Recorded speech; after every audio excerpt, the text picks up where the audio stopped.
it's kind of an eerie scene here at the Dane County Regional Airport this morning. The lights you see are from the lights that we have provided, but without them, the only lights that are here are the lights of the kiosk, and then people with their cell phones up against their faces, checking into their airline, seeing if their flights have been delayed or worse, canceled. And from the passengers that I spoke to, most of their airlines are saying that their flight is still on time. One person I spoke to is supposed to get out to Phoenix on a 7:11 a.m. flight.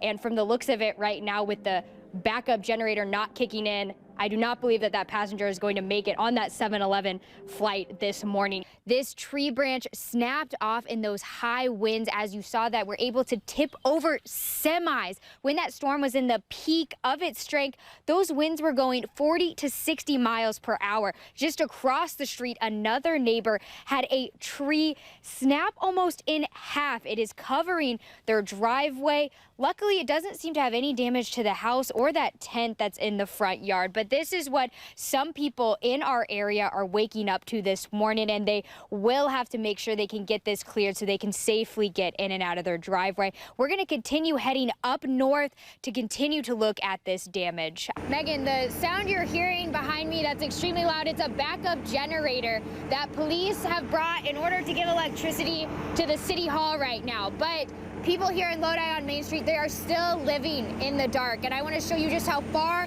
this blackout goes. I have a light here, and I'm going to wait until this car passes right here, and then I'll show you. But you can see right now, all of Main Street is still dark up until you get to that quick trip here. So now I'm going to show you with my light.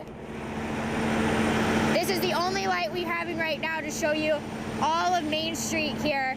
And I spoke to the Lodi police chief, and he said that there is good news this morning. He said that they've checked the river levels, and it has gone down significantly.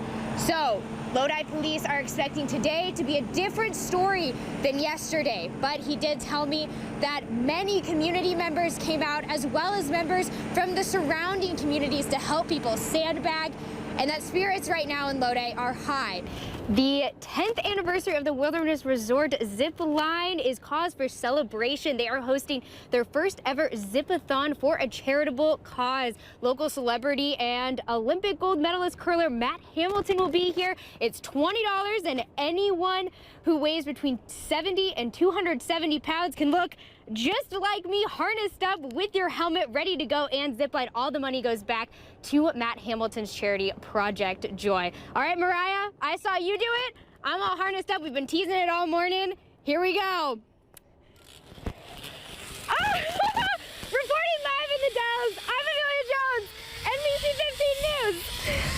I'm on the same trail that authorities were on last night for hours as they began the search for a child that was swept up from the Wisconsin River. I'm on the Chapel George Trail. There are tire marks, and I know 3 different sheriff's departments were out here last night as they began that search.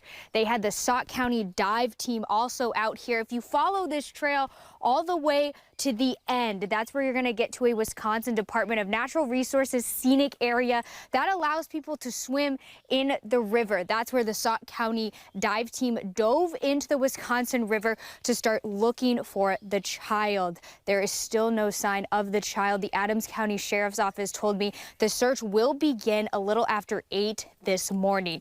They called off the search a little after 9:30 last night. We are going to continue to head down this trail to bring you the latest from that scene where they were. For now, I'm live in the Dells. Amelia Jones, NBC 15 News. The last year, the community of Sun Prairie has remained strong and is growing even stronger. This cookie was made by a local bakery, and a portion of the proceeds is going back to the fire department. This is just one example of how people are honoring this day. I did speak to the city council president, who told me that the community support has played a vital role in rebuilding the downtown area.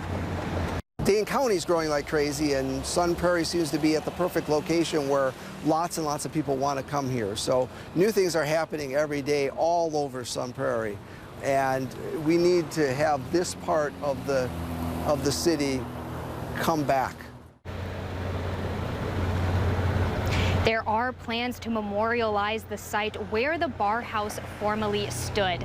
The city of Sun Prairie will never forget what happened last year, and that's what today is about, remembering, reflecting, and honoring. This display opened last week and it goes until December 31st. Tickets are $6 for adults, $3 for children ages 3 to 12, and then free for children under 2. Also, to go along with this debate, Tim, I wanted to tell you that I looked it up on Merriam-Webster-Dictionary.com. So here you go. I'm going to show you the 2 options that it has. So listen closely. Poinsettia. Or Poinsettia. Oh my God. so there you go. I think it's a win-win for either way you say it. So we're for both now, right. live in Madison, Amelia Jones, NBC 15 News. Wow. Amelia Jones getting to the bottom of this debate this morning. We Thank needed you that. so Thank much you. for clearing that up.